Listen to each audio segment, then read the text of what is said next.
Hello guys, welcome back to my YouTube channel handicapped info. आज की इस video में मैं आप सभी के लिए लेकर आ चुकी हूँ बहुत ही इंटरेस्टिंग जॉब अपडेट। अगर आप इस चैनल हैंडीकैप्ड इन्फो पर नए हैं तो इसे सब्सक्राइब करना बिल्कुल ना भूलें, क्योंकि मैं इस चैनल हैंडीकैप्ड इन्फो पर हैंडीकैप्ड से रिलेटेड सभी टाइप की इंफॉर्मेशन लाती रहती हूँ। आज मैं लेकर आ चुकी हूँ आपके लिए एक और ज़बरदस्त गवर्नमेंट जॉब अपडेट, जो कि डायरेक्टली निकल के आ रहा है IBPS वेरियस पोस्ट रिक्रूटमेंट 2024 की तरफ से। देखिए दोस्तों, IBPS के थ्रू इंडिया के 43 रूरल रीजनल बैंक यानी कि जो ग्रामीण बैंक्स हैं उनके अंदर office assistant and officer scale first की पोस्ट के ऊपर वैकेंसी आ चुकी है। देखिए दोस्तों, इस बार टोटल नंबर ऑफ वैकेंसी बहुत ही बेहतरीन है। ये एक सेंट्रल गवर्नमेंट लेवल की वैकेंसी है। ऑल इंडिया से कैंडिडेट फॉर्म अप्लाई कर सकते हैं। मेल और फीमेल दोनों ही कैटेगरी के कैंडिडेट की बहुत ही ज़बरदस्त वैकेंसी है। तो आगे इस वीडियो में इस वैकेंसी के रिगार्डिंग कंप्लीट डिटेल प्रोवाइड करूँगी। पोस्ट और वैकेंसी के बारे में तो बात करेंगे ही, साथ ही इसके सिलेक्शन प्रोसीजर के बारे में बात करेंगे। एज लिमिट क्या रहने वाली है, क्वालिफ़िकेशन क्या होगी और एग्ज़ाम पैटर्न को डिटेल वाइज डिस्कस करेंगे। एग्ज़ाम सिलेबस को भी, आपकी सिलेक्शन होने के बाद इन हैंड सैलरी क्या रहने वाली है जस्ट आफ्टर सिलेक्शन, एंड आपकी जॉब लोकेशन क्या रहेगी, जॉब प्रोफाइल क्या रहने वाली है। तो दोस्तों, अगर आप इस ज़बरदस्त सी वैकेंसी को लेकर थोड़े से भी इंटरेस्टेड हैं तो वीडियो को पूरे ध्यान से लास्ट तक ज़रूर देखिएगा। तो चलिए यार, बहुत ज़्यादा टाइम वेस्ट नहीं करते, फटाफट वीडियो शुरू करते हैं। तो चलिए दोस्तों, बात करते हैं अपनी वैकेंसी के बारे में। जैसे कि आपको स्टार्टिंग में बता दिया है, भारत के 43 रूरल रीजनल बैंक यानी कि सरकारी ग्रामीण बैंक के अंदर office assistant officer scale first second third की पोस्ट के ऊपर वैकेंसीज आ चुकी हैं। सभी पोस्ट को कंबाइन करके टोटल नंबर ऑफ वैकेंसीज इस बार 9,995 हैं, जो कि काफ़ी बेहतरीन वैकेंसी हैं, जो कि पोस्ट वाइज और state wise bank wise divide की हुई हैं। देखिए दोस्तों, आपके पास फुल फ्रीडम है, जिस भी स्टेट से जिस भी बैंक से आप फॉर्म अप्लाई करना चाहते हो आप कर सकते हो। बस एक बात का ध्यान रखिएगा, जिस भी स्टेट से आप फॉर्म अप्लाई करोगे आपकी final job location, posting location भी उसी स्टेट में होगी। सबसे बेस्ट पोस्ट ऑफिस असिस्टेंट है, सबसे बेस्ट पोस्ट ऑफिस असिस्टेंट की है, जिसको मल्टीपर्पज़ की पोस्ट भी कहते हैं। ये ग्रुप बी की पोस्ट है। इस अकेली पोस्ट के ऊपर टोटल नंबर ऑफ वैकेंसीज 5,585 निकली हैं। दूसरी बेस्ट पोस्ट है ऑफिसर स्केल फर्स्ट की, जिस पोस्ट के ऊपर टोटल वैकेंसी 3,499 है। हर बार 2,000-2,500 वैकेंसीज रहती हैं इस पोस्ट के ऊपर, लेकिन इस बार काफ़ी बेहतरीन वैकेंसी निकली है। देखिए दोस्तों, अगर आप दोनों पोस्ट के लिए एलिजिबल हैं, दोनों पोस्ट के लिए आप इंटरेस्टेड हैं, तो आप दोनों पोस्ट के लिए फॉर्म भी अप्लाई कर सकते हैं। बस फॉर्म आपको अलग अलग अप्लाई करना पड़ेगा, फॉर्म फीस भी अलग अलग भरनी पड़ेगी। दोनों का सिलेक्शन प्रोसीजर भी आपका अलग अलग चलने वाला है। ऑफिसर स्केल फर्स्ट की थोड़ी हाई लेवल की पोस्ट है, क्योंकि ये एक ग्रुप ए की पोस्ट है, क्योंकि इस पोस्ट के ऊपर आपको सैलरी भी काफ़ी बेहतरीन देखने को मिलती है। तो दोनों ही पोस्ट का डिटेल से सिलेक्शन प्रोसीजर डिस्कस करेंगे आगे इस वीडियो में। बात करते हैं इम्पोर्टेंट डेट्स के बारे में। देखिए दोस्तों, इस वैकेंसी के लिए ऑनलाइन फॉर्म 7 जुलाई 2024 से स्टार्ट हो चुके हैं। फॉर्म की जो लास्ट डेट रहने वाली है वो है 27 जून 2024। इसका जो एग्ज़ाम कंडक्ट कराया जाएगा वो वेरियस शिफ्ट में कराया जाएगा, यानी कि 3, 4, 10, 17, 18 अगस्त में एग्ज़ाम कंडक्ट कराया जाएगा इन दोनों पोस्ट के ऊपर। Form fees general, OBC, EWS वालों के लिए 800 रुपये चार्ज किए गए हैं। PH, SC, ST वालों के लिए only 175 rupees form fees charge की गई है। बात करते हैं एज लिमिट के बारे में। तो दोस्तों, ऑफिस असिस्टेंट की पोस्ट के लिए जनरल वालों के लिए मिनिमम एज लिमिट 18 ईयर्स है, मैक्सिमम 28 ईयर्स रखी गई है। जो आपकी एज लिमिट कैलकुलेट होगी वो एज ऑन 1 जून 2024 तक होगी। सीधा सीधा समझ लीजिए, अगर आपका जन्म 2 जून 1996 से लेकर 1 जून 2006 के बीच में हुआ है तो भाई आप ऑफिस असिस्टेंट की पोस्ट के लिए एलिजिबल हैं। पीएच को इसमें एज में रिलैक्सेशन मिल जाता है। वहीं ऑफिसर स्केल फर्स्ट की पोस्ट के लिए 18 से 30 साल जनरल वालों के लिए एज लिमिट रखी गई है। ओबीसी, एससी, एसटी, पीएच वालों को इसमें भी एज में रिलैक्सेशन मिल जाता है। बात करते हैं एजुकेशन क्वालिफिकेशन के बारे में, जो कि बिल्कुल भी कॉम्प्लिकेटेड नहीं है। दोनों ही पोस्ट के लिए एजुकेशन क्वालिफिकेशन में कोई भी बैचलर डिग्री पास कैंडिडेट एलिजिबल है। अगर आपने ग्रेजुएशन के नाम पर कुछ भी कर रखा है तो भाई आप एलिजिबल हैं, फॉर्म आप अप्लाई कर सकते हैं। बात करते हैं सिलेक्शन प्रोसीजर के बारे में। देखिए दोस्तों, जो ऑफिस असिस्टेंट की पोस्ट है ना, इसका सिलेक्शन प्रोसीजर 2 ही मेजर स्टेजेस के ऊपर टिका हुआ है। स्टेज फर्स्ट में एक एग्ज़ाम कंडक्ट कराया जाएगा। क्वालिफाइंग एग्ज़ाम ये रहने वाला है। 2 ही सब्जेक्ट से एग्ज़ाम में क्वेश्चन आएंगे। बहुत ही बेसिक सा एग्ज़ाम रहेगा। उसके बाद सेकंड स्टेज में आपका एक मेंस एग्ज़ाम कंडक्ट कराया जाएगा। बाकी इसमें कोई भी थर्ड स्टेज नहीं है। ऑफिस असिस्टेंट की पोस्ट के लिए कोई भी स्किल टेस्ट, कोई भी टाइपिंग टेस्ट, कोई भी डिस्क्रिप्टिव पेपर, कोई भी इंटरव्यू पेपर नहीं है। एग्ज़ाम के बेसिस पर आपको ऑफिस असिस्टेंट की पोस्ट के ऊपर फाइनल सिलेक्शन मिल जाएगा। वहीं पर ऑफिसर स्केल फर्स्ट की थोड़ी हाई लेवल की पोस्ट है।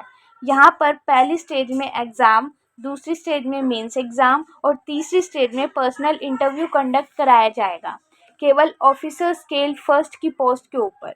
तो चलिए पहले बात करते हैं स्टेज फर्स्ट क्या है। दोनों ही पोस्ट का स्टेज फर्स्ट बिल्कुल सेम है, सेम एग्ज़ाम पैटर्न है। तो सब्जेक्ट से एग्ज़ाम में क्वेश्चन पूछे जाएंगे। 2 सब्जेक्ट से एग्ज़ाम में क्वेश्चन पूछे जाएंगे। एक आपका रीजनिंग एबिलिटी रहेगा, जिसमें आपके 40 क्वेश्चंस आएंगे 40 मार्क्स के। एंड सेकंड आपका इसमें न्यूमेरिकल एबिलिटी रहने वाला है, जिसमें भी आपके 40 क्वेश्चंस आएंगे 40 मार्क्स के, यानी कि 80 क्वेश्चंस 80 मार्क्स के आएंगे। 45 मिनट्स पेपर की टाइम ड्यूरेशन रहने वाली है। इसमें 0.25 मार्क्स की नेगेटिव मार्किंग भी रखी गई है।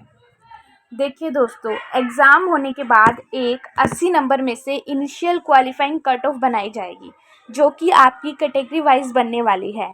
अगर आप उस कट ऑफ को क्वालिफाई कर लेते हो, फाइनली आपको सेकंड स्टेज के लिए बुलाया जाएगा।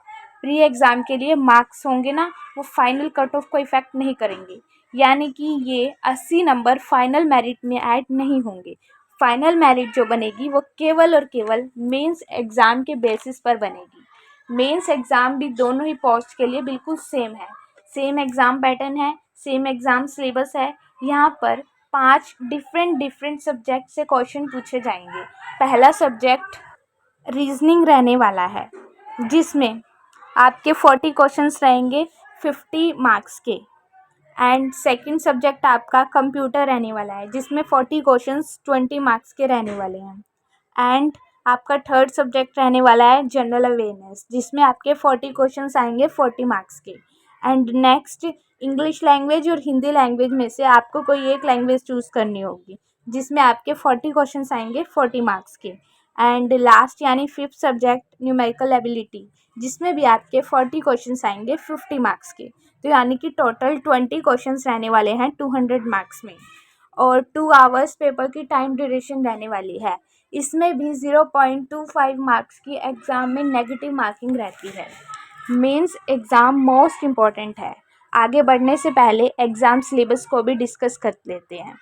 दोस्तों, चाहे आपका एग्ज़ाम प्री एग्ज़ाम हो या मेंस एग्ज़ाम हो, दोनों ही एग्ज़ाम का complete detail syllabus subject wise topic wise सामने स्क्रीन पर लगाया हुआ है, आपको दिखाई दे रहा होगा। आप वीडियो को पॉज करके स्क्रीनशॉट ले सकते हैं और अच्छे से उसे देखकर समझ सकते हैं कि भाई इस बार किस सब्जेक्ट से कौन से टॉपिक पर मोस्टली फोकस करना है। देखिए दोस्तों, ऑफिस असिस्टेंट की पोस्ट का जो सिलेक्शन प्रोसीजर है वो यहीं पर ख़त्म हो जाएगा। मेंस एग्ज़ाम का 200 नंबर का है। इन 200 नंबर को कंप्रेस करके 100 नंबर कर दिया जाएगा। जो फाइनल मेरिट है वो मेंस एग्ज़ाम के बेसिस पर बनेगी। 100 नंबर में से फाइनल मेरिट बन जाएगी। हालांकि 200 नंबर का पेपर है, लेकिन उसको कंप्रेस कर दिया जाता है। देखिए दोस्तों, ये फाइनल मेरिट आपकी कैटेगरी वाइज तो बनती है, general, OBC, SC, ST, EWS, pH की अलग अलग, साथ ही स्टेट वाइज और बैंक वाइज भी बनती है। यानी कि ऑफिस असिस्टेंट की पोस्ट के ऊपर इस कैटेगरी से इस स्टेट की इस बैंक की ये कट ऑफ गई है, ठीक है। उसी के बेसिस पर ही आपको बैंक दिया जाता है, यानी कि किस बैंक में आपकी पोस्टिंग होगी, जिस भी बैंक की कट ऑफ को आप क्वालिफाई कर रहे होंगे उसी बैंक में आपकी फाइनल पोस्टिंग होगी। अब देखिए दोस्तों, अब बात आती है ऑफिसर स्केल फर्स्ट की, उसमें आपका थर्ड स्टेज भी है। मेंस एग्ज़ाम होने के बाद थर्ड स्टेज के लिए आपको बुलाया जाएगा, जो कि पर्सनल इंटरव्यू का रहेगा, जो कि इंटरव्यू यहाँ पर 100 नंबर का है। जनरल कैंडिडेट को यहाँ पर इंटरव्यू क्वालिफाई करने के लिए 40% मार्क्स लाने होंगे। एससी, एसटी, ओबीसी और पीएच वालों को 35% मार्क्स लाने होंगे। देखिए दोस्तों, ऑफिसर स्केल फर्स्ट की पोस्ट के ऊपर जो फाइनल मेरिट बनेगी ना, वो इंटरव्यू और एग्ज़ाम के मार्क्स पे बेसिस पर बनेगी। दोनों को कंबाइन करके और फाइनल मेरिट बनाई जाएगी, और फाइनल मेरिट बिल्कुल इसी तरीके से बनेगी, category wise, state wise, bank wise. तो अगर आप फाइनल मेरिट को क्वालिफाई कर लेते हो, फाइनली आपकी उसी बैंक के अंदर पोस्टिंग हो जाएगी ऑफिसर स्केल फर्स्ट की पोस्ट के ऊपर। अब फाइनली बात करते हैं सैलरी स्ट्रक्चर के बारे में कि भैया किस पोस्ट के ऊपर सिलेक्शन होने के बाद इनिशियल इन हैंड सैलरी क्या मिलेगी। ऑफिसर स्केल फर्स्ट थोड़ी हाई लेवल की पोस्ट है, ग्रुप ए की पोस्ट है। इस पोस्ट के ऊपर सिलेक्शन होने के बाद आपकी इनिशियल इन हैंड सैलरी 65,000 के आसपास रहेगी, with all and extra allowances. साथ ही ऑफिस असिस्टेंट की पोस्ट ग्रुप बी की पोस्ट है। इस पोस्ट के ऊपर just after selection initial in hand salary 50,000 के आसपास रहेगी, with all and extra allowances after some pay commission. तो बहुत ही बेहतरीन सैलरी आपको यहाँ पर देखने को मिल रही होगी। जॉब लोकेशन के बारे में अगर हम बात करें तो जॉब लोकेशन आपकी वहीं पर होगी जिस भी स्टेट से आप फॉर्म अप्लाई कर रहे होंगे। क्लियर है?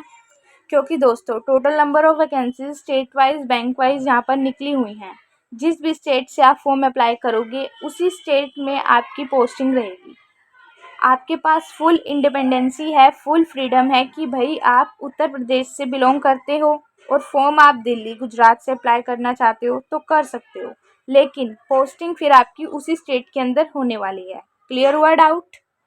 देखिए दोस्तों, प्रोबेशन पीरियड इसमें आपका 1 साल का रहता है। एग्ज़ाम सेंटर्स आपको ऑल ओवर इंडिया के अंदर देखने को मिल जाएंगे। एग्ज़ाम सेंटर्स की पूरी लिस्ट आपको नोटिफिकेशन में दे रखी है।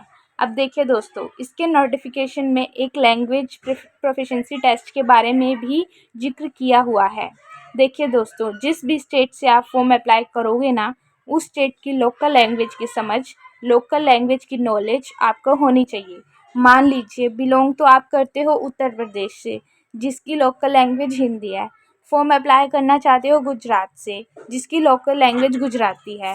तो भाई ज़रूरी है कि आप गुजराती की समझ होनी चाहिए आपको। अब देखिए दोस्तों, मेरी आपके लिए ये सलाह रहेगी कि भाई जिस लोकल स्टेट की लैंग्वेज की समझ आपको है, मान के चलिए कि आप दिल्ली या फिर बिहार या फिर यूपी से बिलोंग करते हो, इनकी लोकल लैंग्वेज क्या है? हिंदी है। हरियाणा की लोकल लैंग्वेज क्या है? दिल्ली है। तो आप इन स्टेट से फॉर्म अप्लाई करिए किसी से भी, क्योंकि इनकी लोकल लैंग्वेज की समझ आपको है।